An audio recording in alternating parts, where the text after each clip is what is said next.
Good morning, everyone. And I hope you've got off to a great start for this Sunday, early days in spring. And I'm very happy to be rebooting the Edible Garden Odyssey for 2023.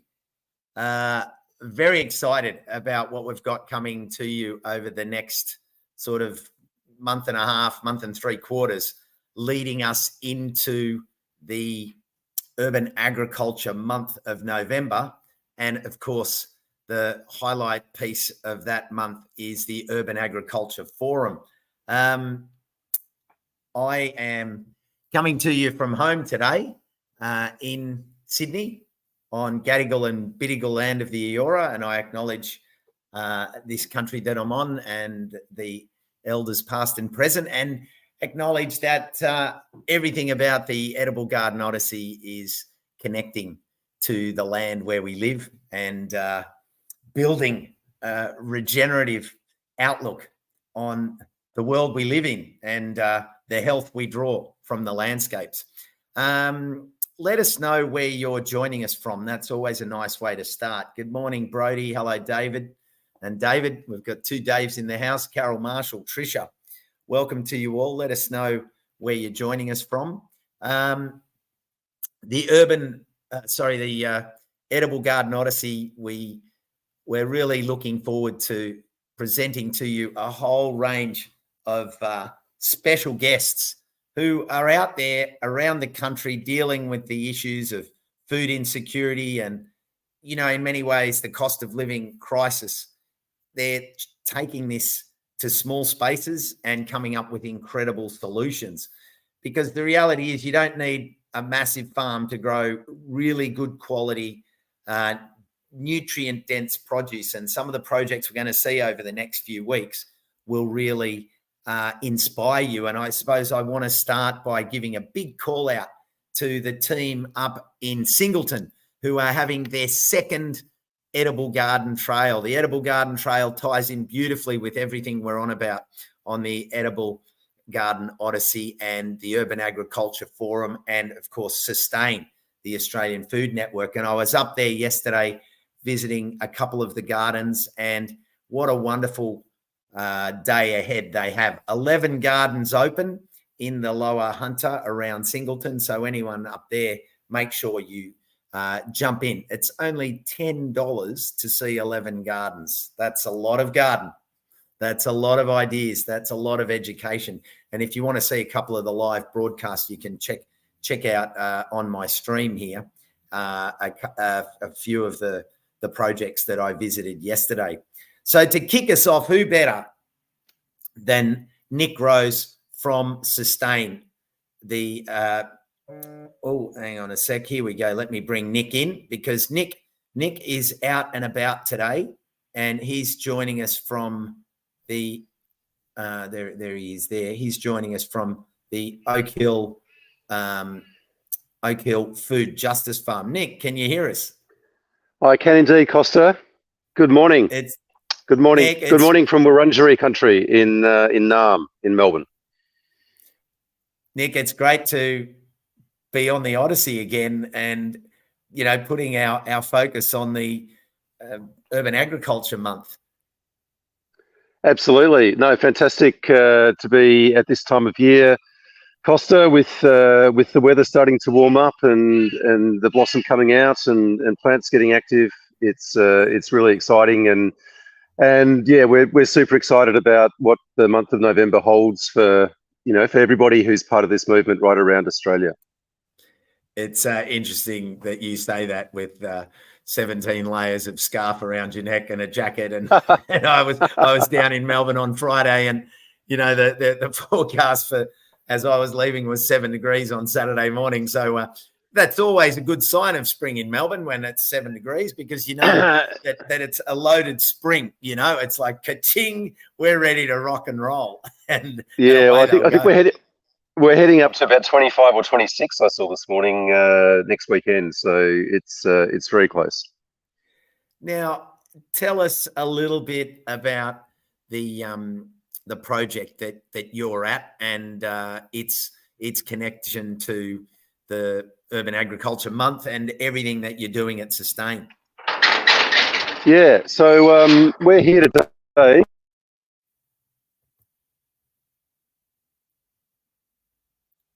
An urban farm and local composting hub, growing food and sharing resources for the entire community to thrive. All food grown here is shared through partner food relief organisations and volunteers, particularly diverse, the Darabin Volunteer Resource Service that supports 100 families in need in the Reservoir Preston area of Melbourne, where we are.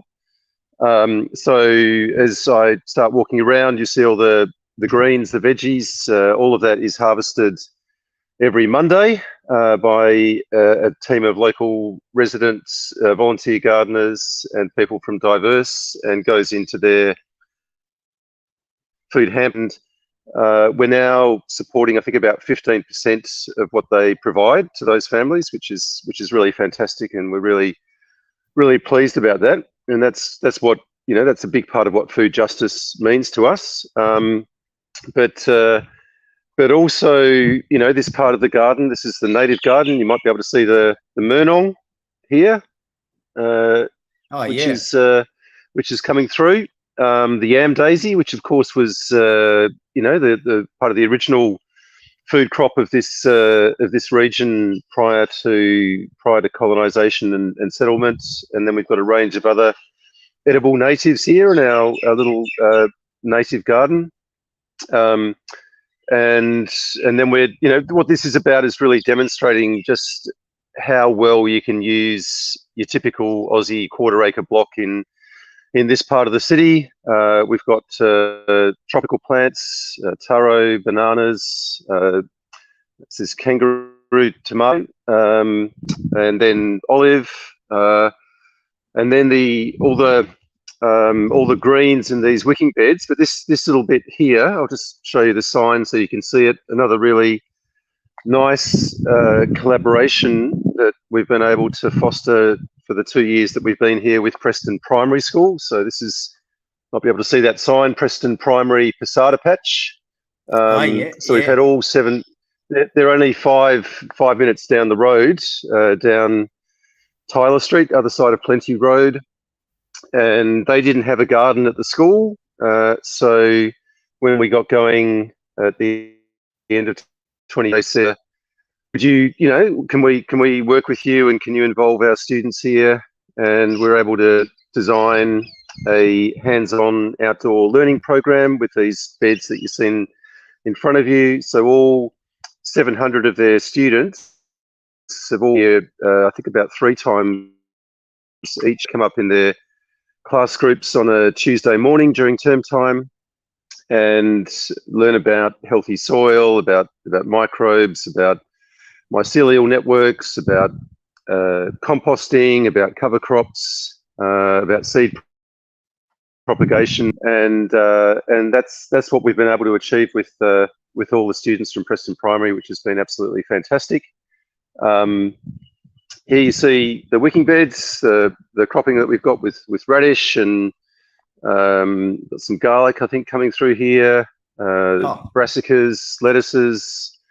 It's kale. It's been really productive. I think we've measured 15 kilos over a year harvesting from these beds. Numbers that you see on them, like these beds have all got numbers on them. That's because they're part of, this is also part of with one of our speakers at the Urban Ag Forum in Sydney, Jacqueline Evans, who's a PhD candidate at La Trobe University, not far from here. Her research, she's a anthropologist, a soil scientist is her background, and what she's doing is researching the microbial communities in these beds, but all the human communities of gardeners that are, you know, being nurtured and supported here. We're 3 or 4 research sites that she's got in Melbourne. So it's, you know, that's another example of the types of collaborations that you can build and generating different forms of knowledge in these spaces. Here's our composting. This has been supported by a grant sustainability. Oh yeah, yeah. From our friends at the Mushroomery and Sporadical City Mushrooms. So we go and collect their spent mushroom straw a couple of times a month, and that's our carbon for the compost bays, and we get food scraps from Ceres Fair Food, the local scheme. We get all the kitchen scraps from the milk bar. 3 minutes, not 3 minutes, about 30 seconds walk out our back door. We get coffee grounds from the and we've managed to process close to 10 tonnes of scraps into great compost here over the last year and a bit. So that's a really important part of what we. This is our social space. We got a local artist. When we came, this was just an old tin shed. We took most of it down, as you can see, and just come and do this this lovely mural.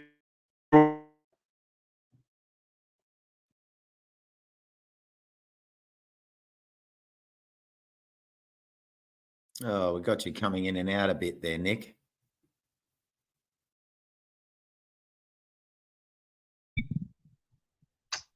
Still got me? You're back now. That's it. Yeah. Okay. Okay. Good. So, and this is the food forest, more perennial part of the garden. The old fig, the lemon, which were two of the only 4 edible plants that were here when we first set this up back in 2021. There are only 4 edible species. We've now got about 130 growing on this site. This is our glass house for seed propagation. We're going to get a little micro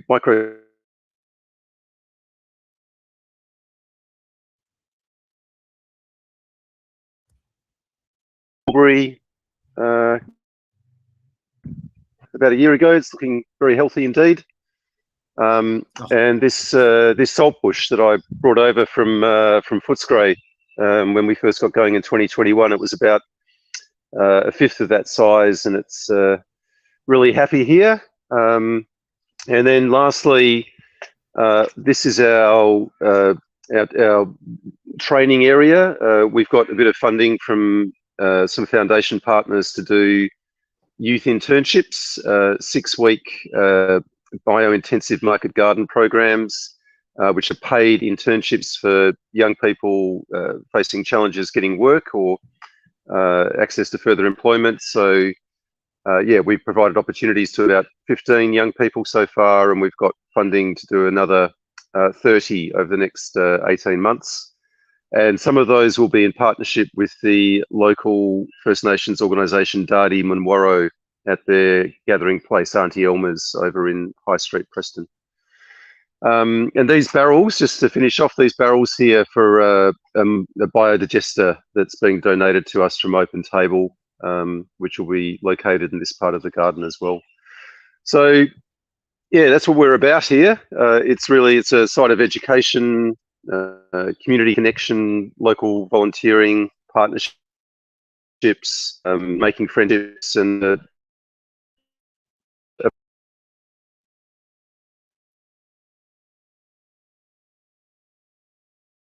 Well, I think you've reached the limit overrun with weeds and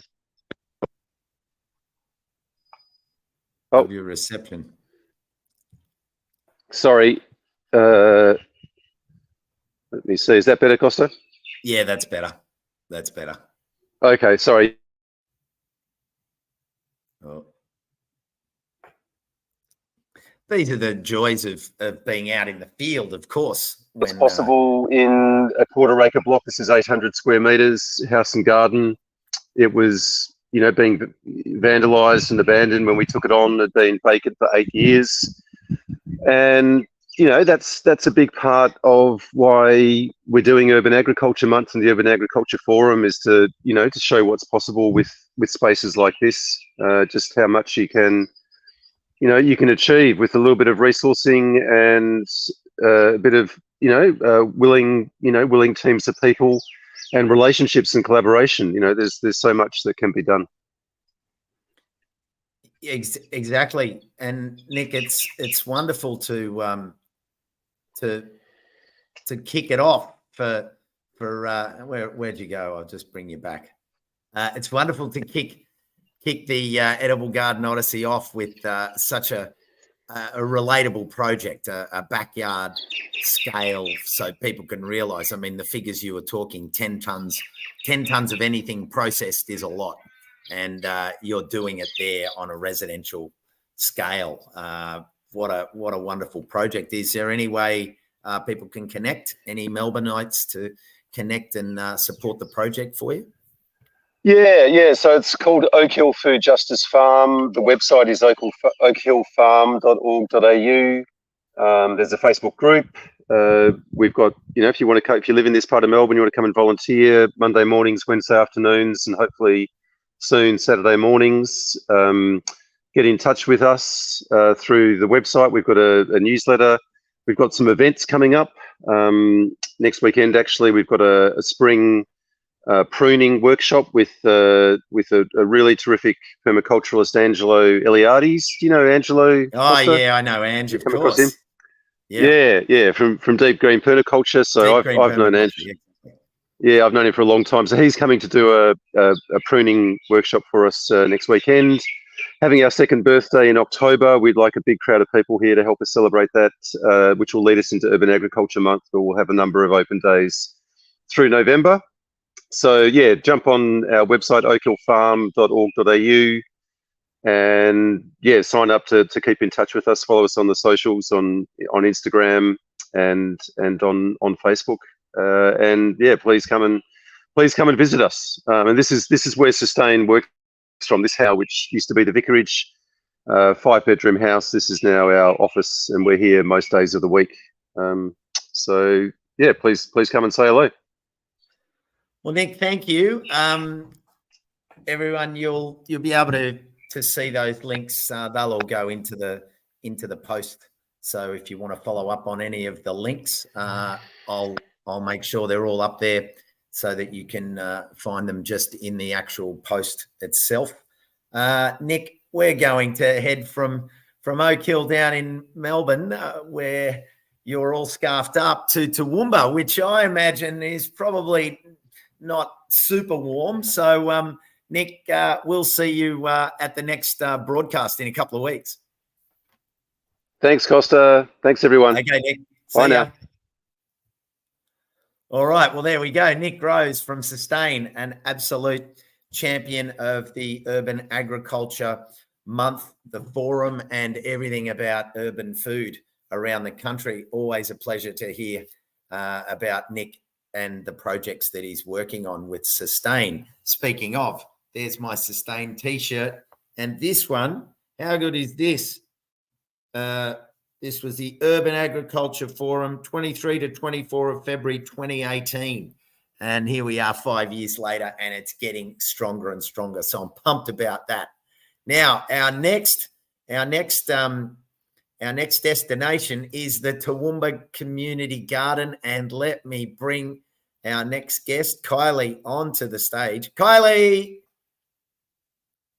Oh, hang on. There you are. How you going, Kylie? Good. How are you doing? I'm doing really well. Lovely to have you join us.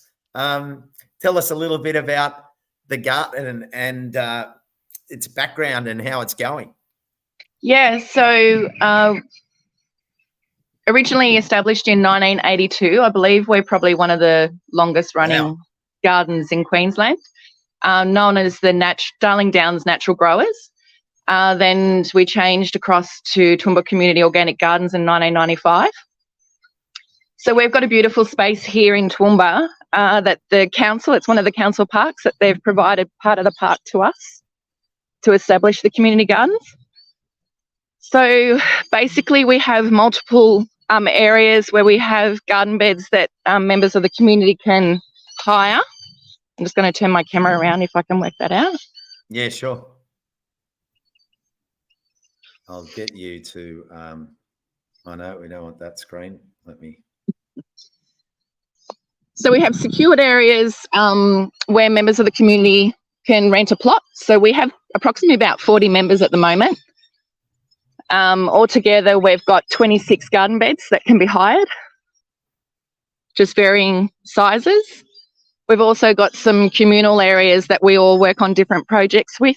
So we've got some potatoes in this area. We're growing some soybeans up the back.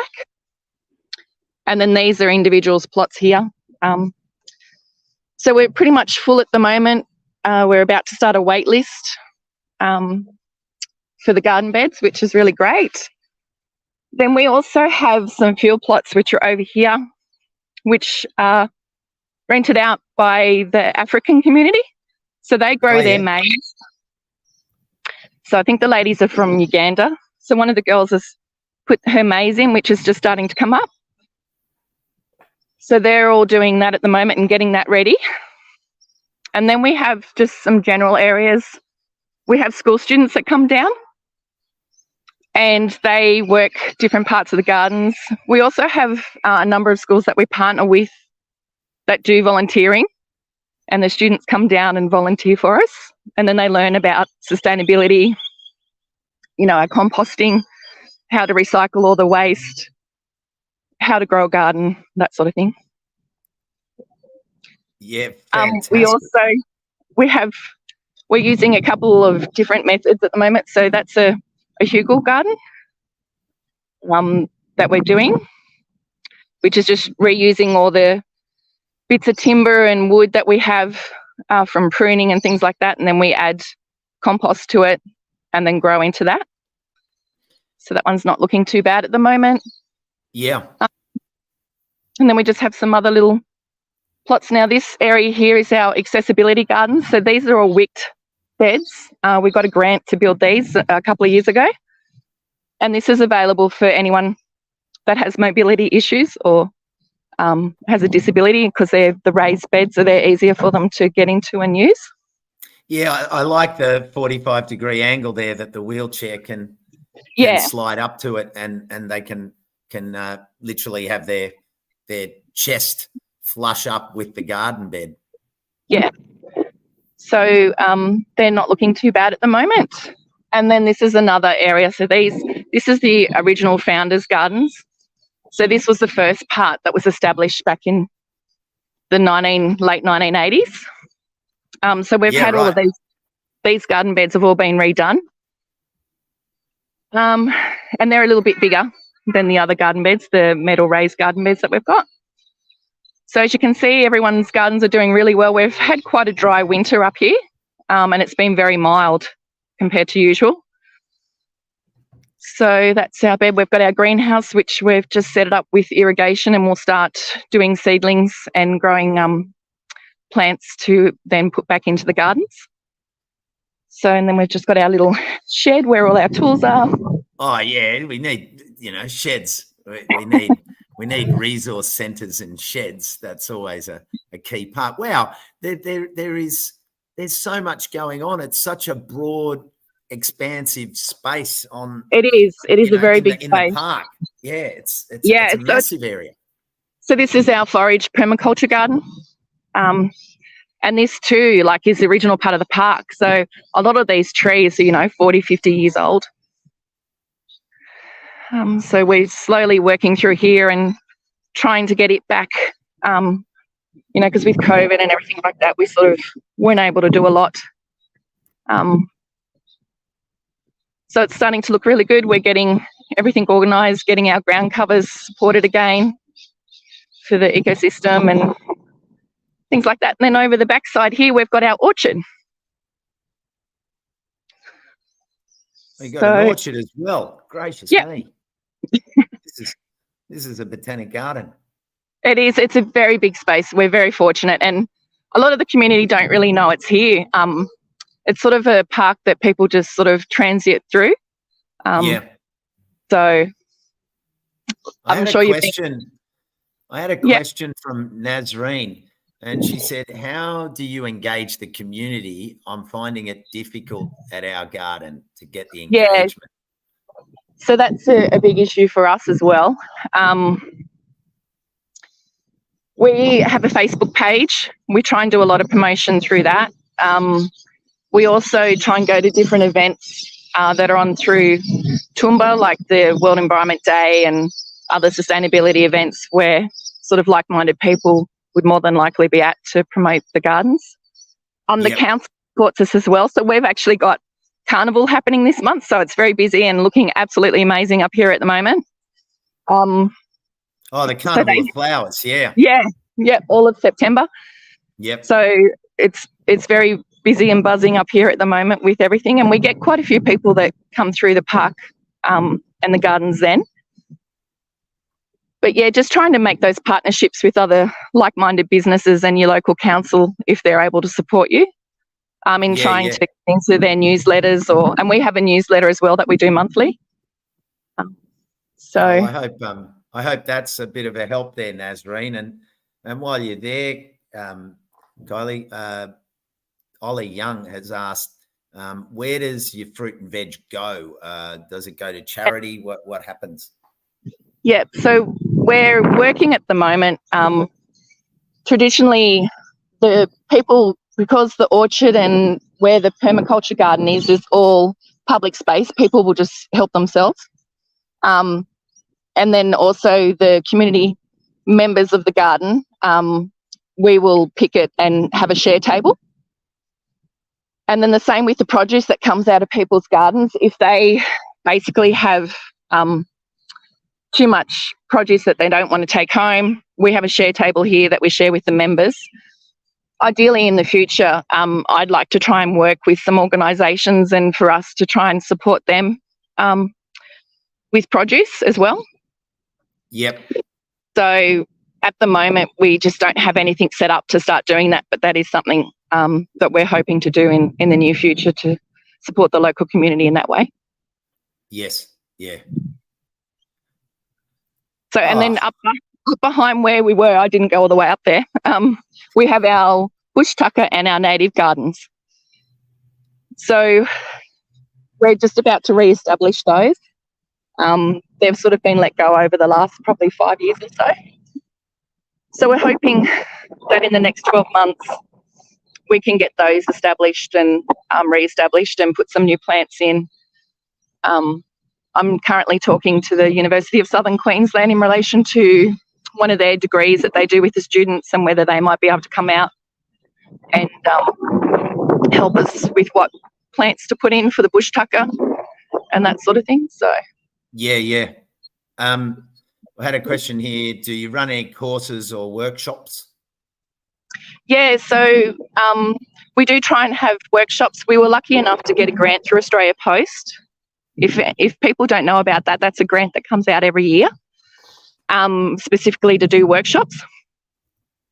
So we did quite a few workshops in the last financial year, and we generally will send those out to the general community as well.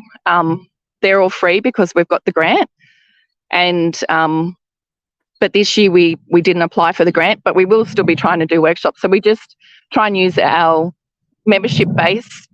A lot of people are very knowledgeable in lots of different areas, so we're hoping to do something around our compost, which is just here, and our worm farms. So we have the support of a couple of the local schools bring down their student food scraps, and the local council bring down their food scraps and we put them into our worm farms.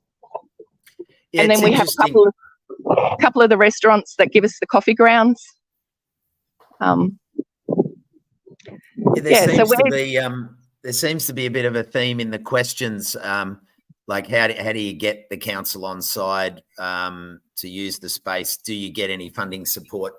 You know, the thread that I'm seeing in the comments is kind of all around that idea of, it's one thing to get the space, but then how do you keep it supported? Where do you get that ongoing support? And I don't think you don't have all the answers, but it's great to see, your angles on it so people can draw off that.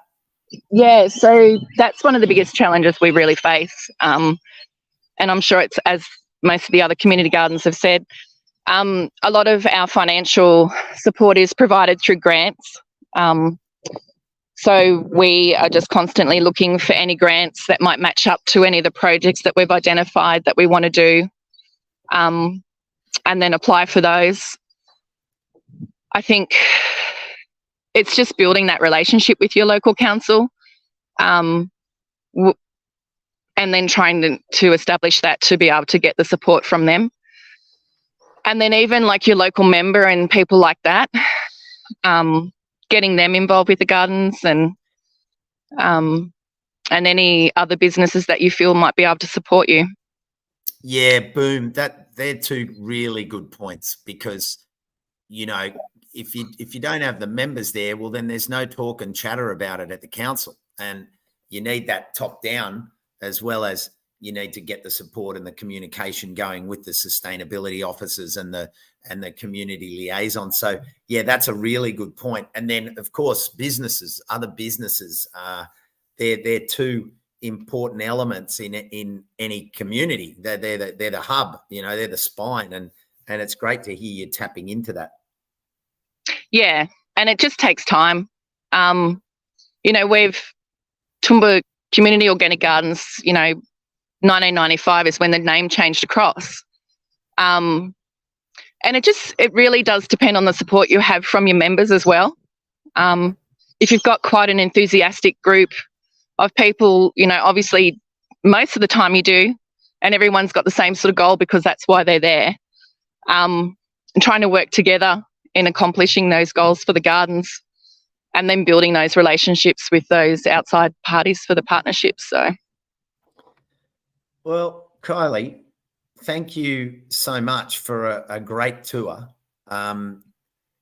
As Ollie Young just said, great job to Toowoomba Community Gardens. It's been wonderful to get such a quick but extensive tour to see the scale at which you're operating. You know, you compare, and big thanks to Naomi, for her bringing this nice contrast for people to see. You know, Oak Hill and now Toowoomba, you know, a residential garden around a house, to this kind of broader community garden, and now we're going to head down to Tassie to see a school garden with Joe. So I'm really excited to head over there now.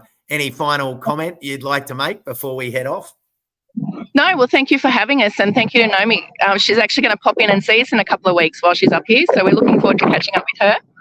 Yeah, her odyssey of her own down the coast is a real resource gathering activity, and we're going to hear from Naomi after we chat to Joe, and we'll hear from Gnomes all the way down as over the next couple of weeks as we do these broadcasts. So, Kylie, thanks. Thanks. Welcome anyone who's there in Toowoomba to pop in and see us. So, I'm sure we'll take up those offers. Yeah, excellent. All right then. Thanks, Kylie. Thanks, guys. Okay. See ya. See ya. Bye. All right. Well, buckle in, everyone. Put the seatbelts on. I'm just going to push the TARDIS button, and we travel fast. We're going from Toowoomba to Tassie. It's all the teas today, even a cup of tea since it's here, although it's gone a bit cold. Now, Joe Dean, what a pleasure to see your face. How are you, Joe? I'm really well. How are you, Costa? All the better to see you, and all the better to take the journey. We've done a few Ks today, Melbourne to Toowoomba to Hobart. Wow. Tell us. It's that magic carpet. Sorry, what am I We're on our way. Well, Launceston's going really well today. Beautiful sunny day, and we have some wonderful volunteers here in the garden. You were saying about a cup of tea. Well, we do have some fabulous treats over here. Would you like to come over and have a look? Oh, yeah, bring it. I'm ready. Let's see. Is it showing what's happening here? Here we have our wonderful volunteers, Irene and June. Hello, Irene. G'day, June. How are you? Yeah. So, Irene, would you like to tell Costa all about the magnificent biscuits that you brought in this morning? Because I know he will be absolutely salivating. Come over. Let's have a look. Because June, I'd like you to tell us about your artwork too a little bit later. But here, our wonderful Irene has made some Tassie biscuits, traditionally Tassie. Let's see what's in them. I'm What from is- lavender from my garden, English lavender. Oh, this is So there- no. Sorry. I'm going to have to end this broadcast because Come you on, can't offer Costa. me, you can't Come offer me a on. biscuit. I Well, need that we'll biscuit. just have to post it to you. Yeah, it's like a shortbread biscuit with the dried lavender. Yeah. Oh. And they Irene, smell amazing. they are amazing. I tried one. They are Thank amazing. you. And Irene features some of her recipes in this amazing Flavours of Our Community Garden cookbook. Now, we can send through all those links. People can go to the link and have a look because it's free. It's available for everyone. So Oh. a number of recipes that are made from ingredients you can find in your own garden. And here we have some delicious muffins that Yeah, are nice and they're spicy, amazing. and some Tassie honey in there, and Tamar apples, of course. So great that you're joining us this morning. And June, Oh. can you tell us a little bit? Sorry, I'm yapping too much, but I That's all really want to good. share. Oh, good. Here's June. June is our amazing artist who Hello, June. shows people. Shows. Oh, Costa said hi, June. Hi, Costa. Good to So see you. thanks to June, we are able to find our way here to the workshops at Ravenswood Heights Primary School. Very good. Yeah, and again, in the cookbook, June has made some wonderful artwork. Would you like to talk about the artwork? Yeah, sure. I can talk about the birds, or I can talk Yeah. about the kids that come here and As they well. have all the pens set out and they have cardboard and they can just they can go around the stencils of the endemic birds here and they get really busy all by themselves wanting to do like different puppet shows with what they make and so yeah, it's a great experience to be part of the learning. So And the all good cookbook- fun. yeah, and learning and they will teach me things too, which I love. I love sort of I love seeing them explore things together and learning Yeah. from it. So yeah, Awesome. yeah, Yeah. Yeah. So we're really lucky to have June here. It's Oh. been fabulous. That's amazing, Joe. Like, I mean, to get, there's so many ways, and this was the question that was coming through with Kylie about, you know, how do we get that engagement? How do we get the community out there? And you know, the cookbook that so for everyone, as Joe just said, they made a wonderful cookbook which launched last month, and you know that everyone knows. Everyone is up for food, of course, and as I think Ange said, the way to a garden gnome's heart is right there through the food. You know, and actually a comment came up, Joe, because I know you were listening to what was going on, and this was Paige from up at the Singleton Community Garden where I was yesterday, and this is a really interesting one. She said, you know, we've had great support from the Albion Hotel with an annual meat raffle. Our Rotary Club has assisted. They've had help from the hardware, Bunnings there to spend on the community, dollars to spend on the community. Kirkswood Singleton has donated seed as well. And that sort of tied in with what Kylie was saying about, you know, connecting with your local business. And, you know, in your case there, you're connecting with the school. How good has that relationship developed over time? And what have you had to do? Yeah, well, it's been really great. So we're fortunate here that we have a building that was not being used right next to the school, and we were able to organise a 5-year lease to be able to use the space and fill it up with some small garden beds that are temporary, able to be moved. We're in the process of developing an architect's design for the garden and for the building, to have an amazing kitchen as the central hub and to develop community gardens right around it for the community. Here at Ravenswood, there is social housing right next to the schools, so people are able to wander in and participate on the weekends when we're here having workshops, but the kids are here all through the week. Did you want to have a look in the building? We can wander in if you like. There's the small kitchen there, but you might like to wait a little while until it's looking larger and able to bring lots of people in for lots of learning. That's how it's evolving. So through the 24 Carat Garden program, we have been able to arrange that. That's linked with a program that is taking place all around the state. So there are 24 schools that are participating in the project, and there are 5 here in the north. So here we have our little central hub where things come out of the kitchen, but we are looking to develop this space for learning. And see, there's a little bit of ceramics happening there so that we can reduce waste and find ways to be able to involve the kids in lots of creating and making, and it's a lot of fun.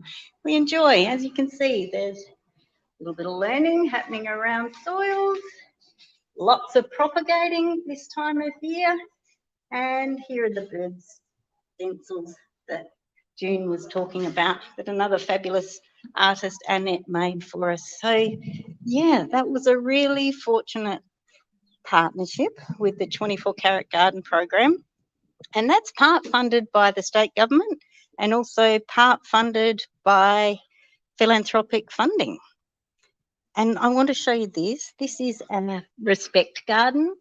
So this reflects native vegetation to the area. Respect garden, an idea that was suggested probably a decade ago by our local First Nation elders. So yeah, it was a very special day when we put that in. So here's the school garden, and here we have Ro. Ro is our garden specialist here. He's employed 2 days a week through the program. Ro, would you like to say hi to Costa? Hi, Costa. I can't see. G'day, Ro. Thanks Can hear people. thanks Hello. for having us on the tour.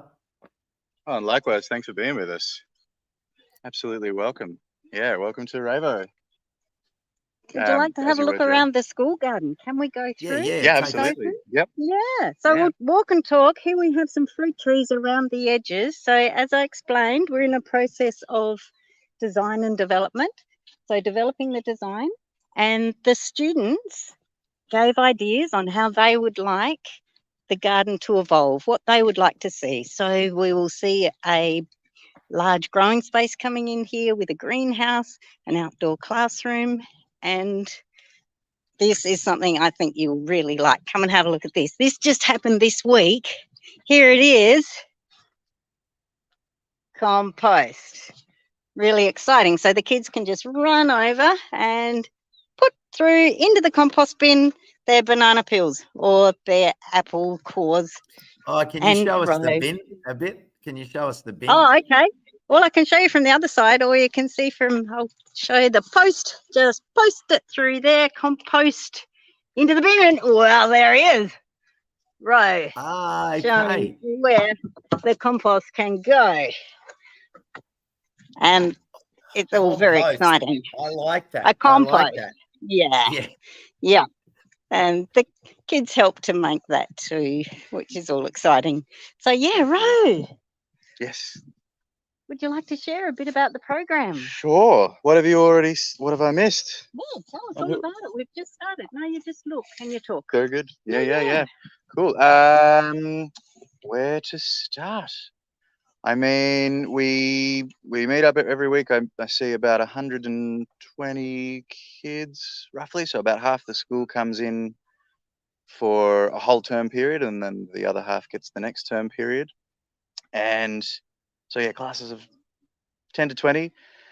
And we wander around here working out, I really like to try and give the kids as much autonomy and agency in their garden as they can, and room to make errors and room to give ideas. So we wander around a lot and and I ask a lot of questions. They give a lot of answers. Some creative, some beyond creative, and Yeah.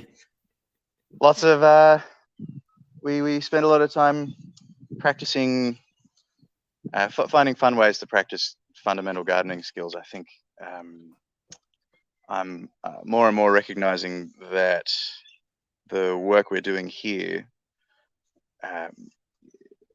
you know, getting 100 and something kids to work collaboratively over the course of the week to grow a bunch of food or over the season is pretty challenging. But I love the idea that the practice will translate to their home life, to their home life and their later, later in life. Yep.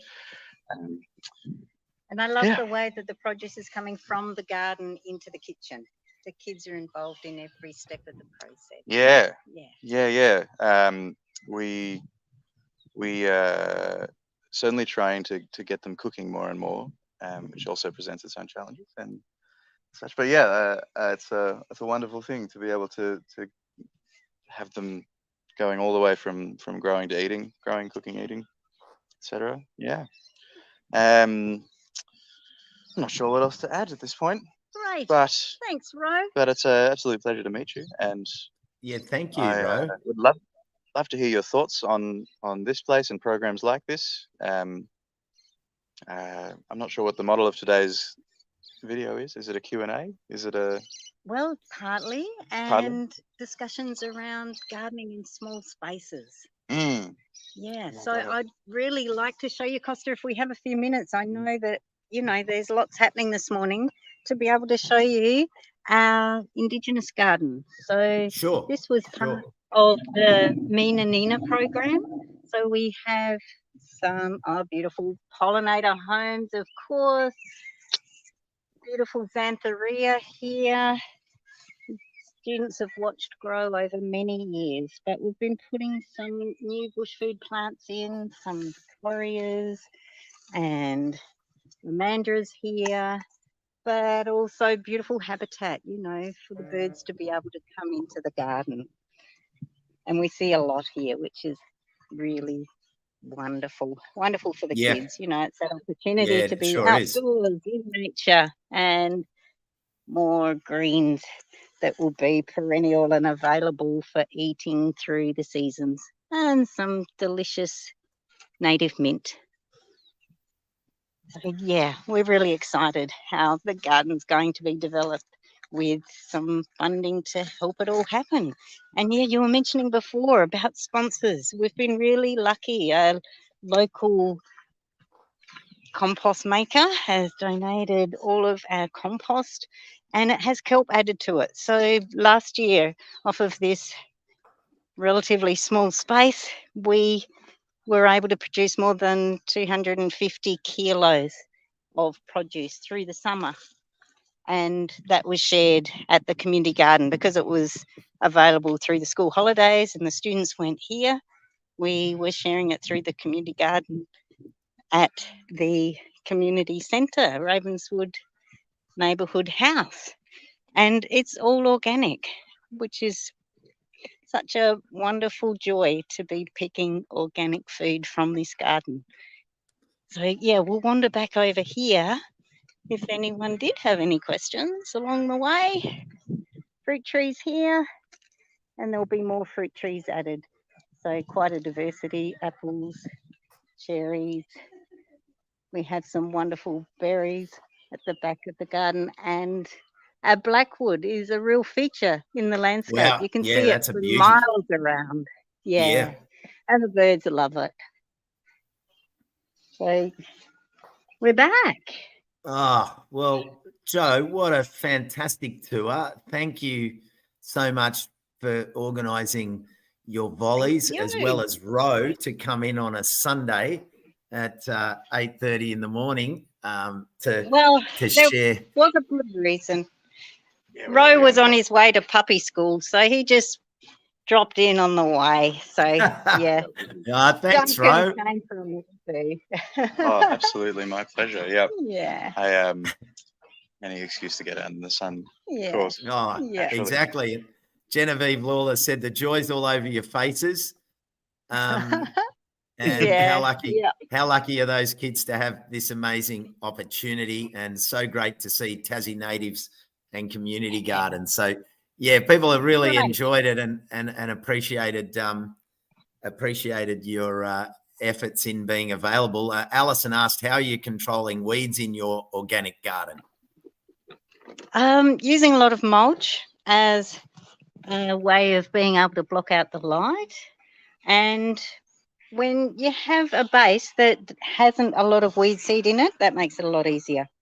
And also recognizing that some of the weeds are also edible. So yeah, we're harvesting and controlling in that way as well. Yeah. And cooking. Yeah. Oh, well, so people can access the book online. Yeah, the cookbook. Yeah. That's freely available online, and just go to the website, Community Gardens Australia website. Yes. And it's recipe.communitygarden.org.au. Yeah, and there's great drawings in there of beautiful birds that are helping with the control of insects in the garden. So lots of blue wrens and brown thornbills and all of those beautiful birds. Well, Jo, thank you for being part of our first Edible Garden Odyssey for 2023. Now, for everyone watching, uaf.org.au is where you'll see the banner scrolling across. I've had that there all morning. That's where you can access all the information about Urban Agriculture Month, and, of course, the Urban Agriculture Forum that's coming up in Sydney in November, mid-November, 17, 18, 19 or thereabouts. Naomi will clarify that for me now. So, Jo, thanks Ro, thanks Jo. You guys, you're the matching team. You're staring. Wow. You're the stereo team. Jo and Ro and Jo. That's it. It rolls off the tongue. Yeah. Exactly. Good things happening. Yeah. Have a great morning. Thanks, Costa. Thanks for lovely joining to us. chat. Yeah, great to see Wonderful. you. Thank you. Yeah. See you again. I'll be on your island this evening. I'm going down to the climate leaders. Awesome. You'll be here. Youth climate leaders. Well, they'll be here too in the north. Yeah, fantastic. So please, you can make it to the south. Awesome. Beautiful. Okay, thanks, then. Costa. See Bye. you, Jo. Cheers. Bye. See you, Ro. Oh, there you go, everyone. What a treat to get down to Launceston. And Jo is such a powerhouse, Jo Dean. And yes, definitely look up the book and share the love and get hold of some of those lavender cookies. Oh, I want cookies. Cookies. I need cookies. Anyway, I think if I had a cookie, I might be going off even more. Anyway, it gives me great pleasure, of course, to bring the wonderful leader of Community Gardens Australia, our awesome president. There she is, Naomi Lacey. Naomi, how are you? I'm great, Costa. What a fabulous odyssey. We've had a great little trip around the country this morning, haven't we? Yeah, and you are on one of your own. So for anyone that hasn't heard, tell us what, as the fearless president of Community Gardens Australia, you have committed to a journey which, I tell you what, if I didn't have things on, I would be in the boot traveling with you. Now, what are you up to? Plenty of room for you. Mate, I'm traveling from Cairns down through to as far south as Nowra and then into Canberra, and I'm stopping off along the way and visiting community gardens and meeting with local government and pretty much just saying g'day to everyone and seeing what everyone's up to as I head down the eastern seaboard. So if there's any community gardens out there that would like to have me drop by, please send us a message. You can get a hold of me at info@communitygarden.org.au, and I'll do my best to pop in and say good day to you on my way. So yeah, just spending a couple of months just exploring what's going on with our community gardens down the East Coast, Costa, and it's been fabulous so far. I'm currently in Townsville and met with the council here. I've met with Gardens and the council in Cairns and heading south to Bowen today. So the journey continues. Wow, what a fantastic information gathering activity you're on. So basically, Yeah. that's going to keep you busy right up until November. It sure is. Yep, I'll be arriving down around the Canberra and Sydney region just in time for the last couple of weeks of preparation for our fabulous Urban Agriculture Forum and Community Gardens National Gathering that's going to be in Sydney from the 17th to the 19th of November. As you said, you got those dates right.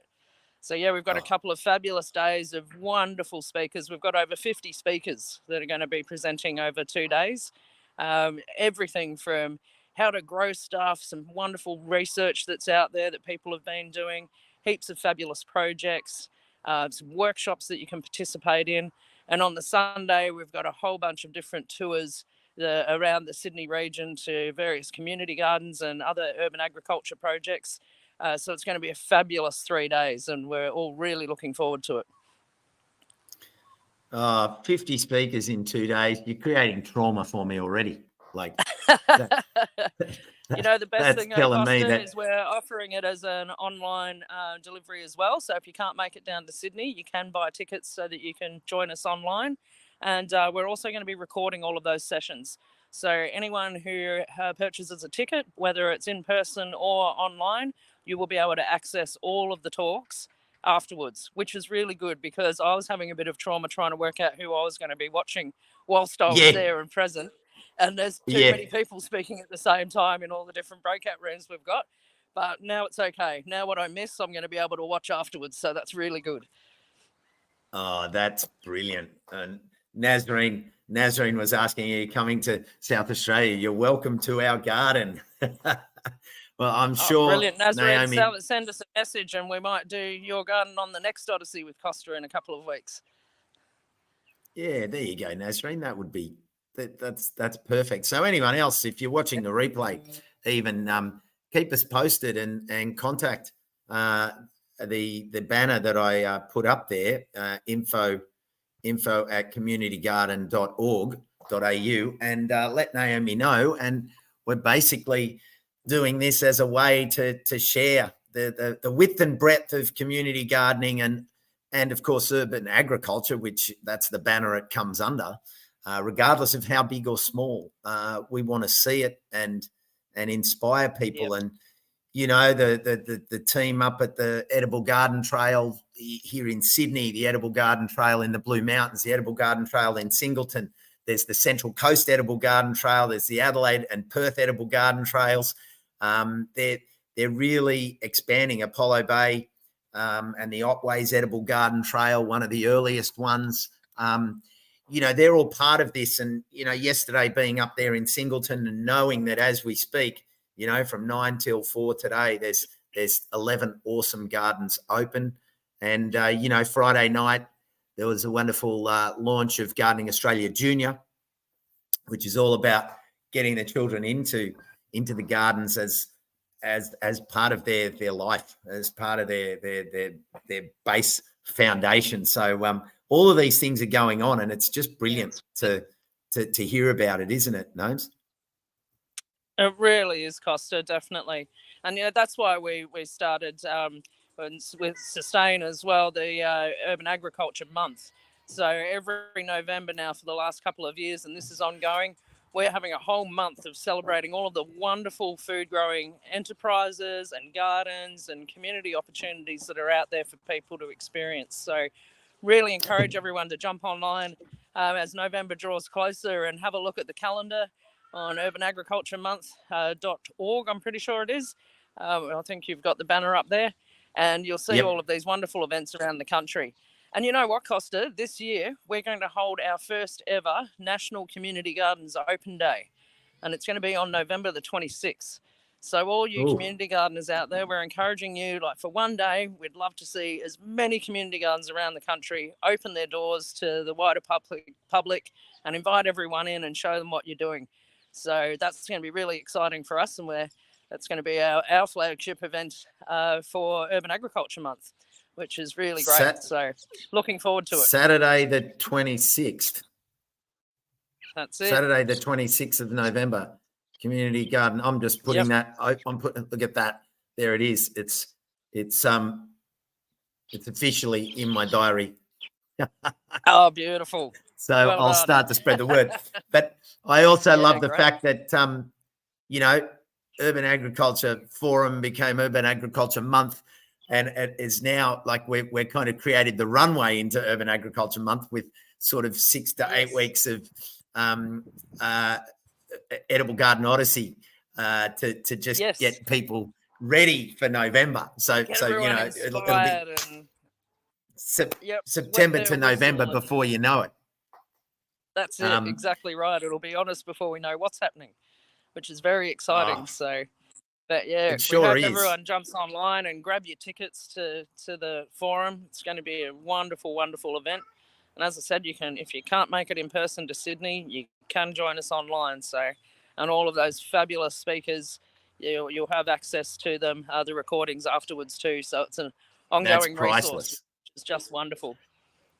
Now you can register your Urban Agriculture Month events outside of the 26th at the link there that you can see, urbanagriculturemonth.org.au, and yeah, all the details of the forum are on the banner there, uaf.org.au, and yeah, Naomi, we'll be back at the Odyssey in you know, a week or 10 days or so for our second installment. You're just charging on down the coast. I can't wait to hear your next installment at the next Odyssey to see what you've seen. I wonder where I'll be when we meet next. Yeah, exactly. And as Sustain, as Nick has just said here, you know, whether it's a backyard garden tour, a workshop, a morning tea, anything you want to do for Urban Agriculture Month, a walk through your street garden, you can just register it and bring people together. And the other thing, if you know, sharing these lives, sharing them through your socials, put it across your Facebook and Instagram, because if just one more person sees it and they come to the next one and then they share it and then they hear about the forum and they tell people, that's how we're going to really continue to build this food movement, and really we can tackle food insecurity head on by sharing all of these amazing projects and gardens that people have got going all around the country. We don't need to be food insecure. We can grow our own. So that's what we're really encouraging. And so, yeah, if you've got an event or you want to sit out in your verge garden on your deck chair and have a chat to people as they wander past on the weekend sometime in November, please register that, because I'm sure a few people will rock up and want to have a cuppa with you. It'd be great to see. Exactly. Now, brilliant. We've done, look at that, 1 hour. We said we'd keep it to an hour. It's an hour and 2. So we've done well, incredibly Costa. well to travel so many kilometers. I'm just going to, well, actually, I'm just going to little zip off now, and I'm looking out the window and the wind is coming up because I'm off to Bondi Beach for the Festival of the Winds. The beach is going to be covered with kites, and I'm actually emceeing the stage down there today, which is a nice home gig that I'm looking forward to. So thanks, everyone. Thanks to the replay viewers for joining us. Naomi, look forward to seeing you in a couple of weeks. Thanks to our wonderful guests, Kylie, Nick, and of course Joe and Ro and the team down there in Tassie. And yeah, we'll see you all at the next Edible Garden Odyssey. Thanks heaps, Costa. We'll see you then. See you, Naomi. Thanks, Bye, everyone.